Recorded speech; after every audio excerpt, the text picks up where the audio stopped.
Isang mapagpalang araw po sa ating lahat. Ako po si Sarina Espaloma at yung ilalahat kong aking plan para sa daily devotion na pinamagatang may kilala ka bang imposible mong makasundo. So, ang ating concept is mediator. Meaning is someone who stands between two parties in conflict to bring reconciliation. No? So, in the Christian faith, Jesus is the perfect mediator between a holy God and sinful humanity.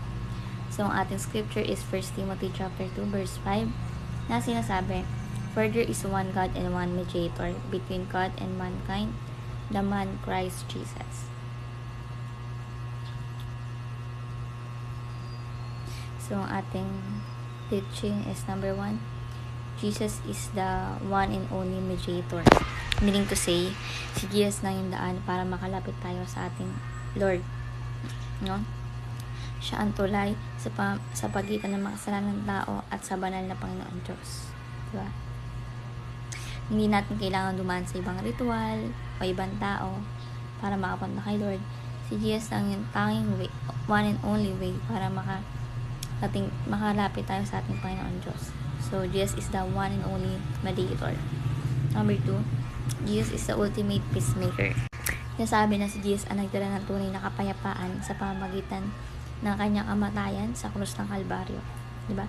Dahil sa kanya, napatawad tayo sa kasalanan, nagkaroon tayo ng kapayapaan sa ating puso at relasyon sa ating Panginoon Diyos. So, Jesus is the ultimate peacemaker. Number 3, Jesus calls us to be peacemakers. So, bilang tagapasunod ni Jesus Christ, tinatawag din tayong mamagitan sa mga nag-aaway at magdala tayo ng kapayapaan or peace sa kanila. Kung may hindi pagkakanawaan yung ating pamilya or yung ating friends, maging tulay tayo ng pagkakasundo at hindi nakaguluhan. So, Jesus calls us to be peacemakers. Bilang application po is number 1, proclaim Jesus as our soul mediator. Meaning to say, ibahagi natin sa iba si Jesus Christ lang ang daan patungo sa ating Diyos. Hindi relihiyon, hindi mabubuting gawa, kundi si Jesus Christ lang. Kapag may nagtatanong kung paano tayo maliligtas o kung paano sila maliligtas, ituro mo agad si Jesus bilang tanging tagapagligtas at tagapamagitan. So, proclaim Jesus as our soul mediator.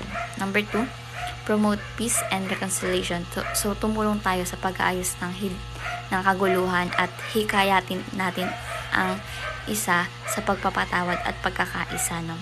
So, kung may nag-away man sa kaibigan mo, sa family mo, sa church, tulungan mo silang magkausap at magkaayos. Wow. So, promote peace and reconciliation. And lastly, pray for our own Christian care. Meaning, ang care is Christian arbitration for reconciliation and equity. So, ipagdasal ang pagkakaroon ng grupong Kristiyano na tutulong sa pag-aayos ng alitan sa paraang makadiyos at makatarungan. So, example is, Lord, gamitin mo kami para magkaisa sa aming kapwa, naming mga Kristiyano, bigyan mo kami ng tanging puso at sistema para magkasundo ang bawat isa. Like that. So, pray for our own Christian care. So, ayun na may aking daily devotion. Naway matutunan kayo, ma-share sa iba at sure ma-apply sa ating buhay. Thank you sa pakikinig at God bless po sa ating lahat.